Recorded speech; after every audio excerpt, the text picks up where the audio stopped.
Hello बच्चों, let's read the following question. The vibration of a string of length 60 cm is represented by the equation y is equals to 3 cos pi x by 20 into cos 72 pi t, where x and y are in centimeter and t in second.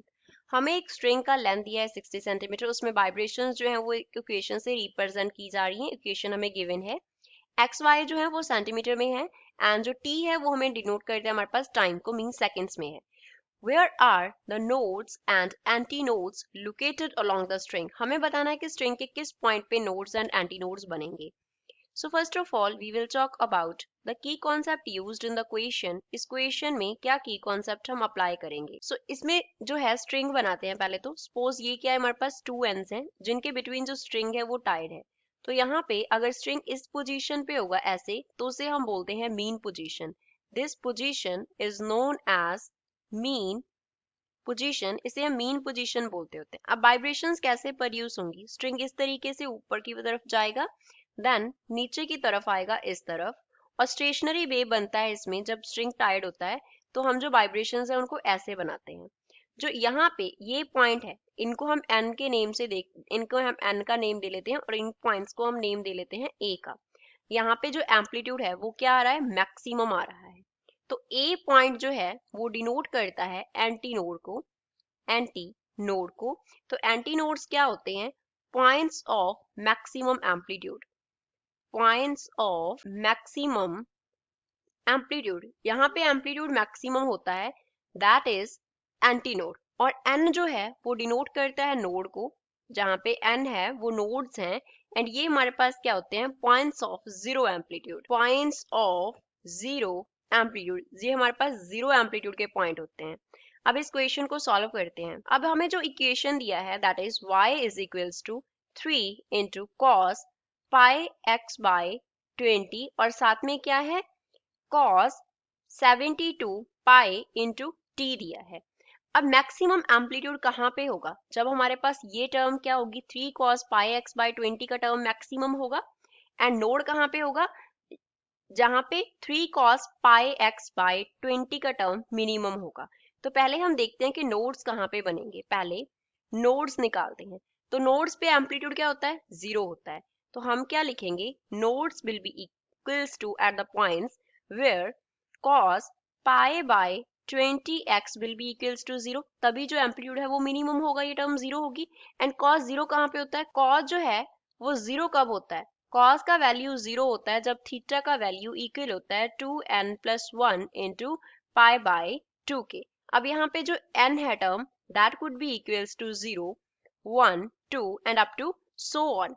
कितना भी value हो सकता है n का, सभी पे जो हमारा वैल्यू है वो क्या रहेगा, cos का जीरो रहेगा. नाउ लेट अस सपोज जो n है वो जीरो के इक्वल है. अगर n जीरो के इक्वल होगा तो पाई बाई 20 इंटू एक्स, ये टर्म किसके इक्वल आ जाएगा, हमने अगर n को जीरो सब्स्टिट्यूट कर दिया then it will be equals to pi by 2.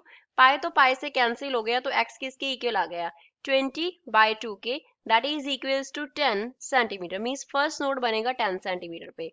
ये हमारा फर्स्ट हो गया. सेकंड निकालते हैं. अब n का जो वैल्यू है वो हम 1 कंसिडर कर लेते हैं. अगर n 1 होगा तो पाई बाय 20 इंटू एक्स जो है, पाई बाय 20 इंटू एक्स वो किसके इक्वल होगा, it will be equals to 2 into 1 कर दिया तो 2 रहेगा, प्लस 1 साथ में क्या आ गया, पाई बाय 2. अगेन पाई से पाई कैंसिल हो गया, so x will be equals to 3 into 20 by 2, which means यहाँ से x का जो वैल्यू है वो कितना आ जाएगा, 220 से कैंसिल हो जाएगा, 10 देगा हमें, तो 3 इंटू 10 कितना होता है, 30 सेंटीमीटर.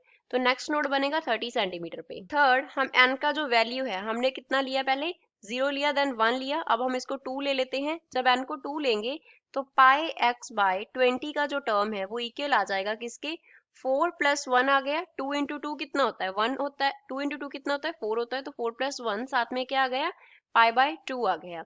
सो अगेन यहाँ से पाई पाई से कैंसिल हो गया, तो x का वैल्यू कितना आ गया, 4 प्लस 1 5 हो गया, इंटू 20 बाय क्या हो गया हमारे पास 2 हो गया, तो x का वैल्यू कितना आ गया यहाँ से, it will be equals to 50 centimetre. तो नेक्स्ट नोड बनेगा 50 सेंटीमीटर पे.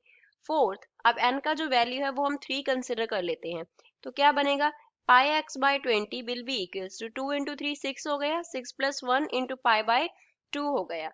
तो यहाँ से जो x का वैल्यू है वो कितना आ गया, पाई पाई से कैंसिल हो गया, 6 प्लस 1 7 हो गया, मल्टीप्लाई बाय 20 डिवाइड बाय 2, तो यहाँ से x का जो वैल्यू है वो कितना आ गया 70 सेंटीमीटर।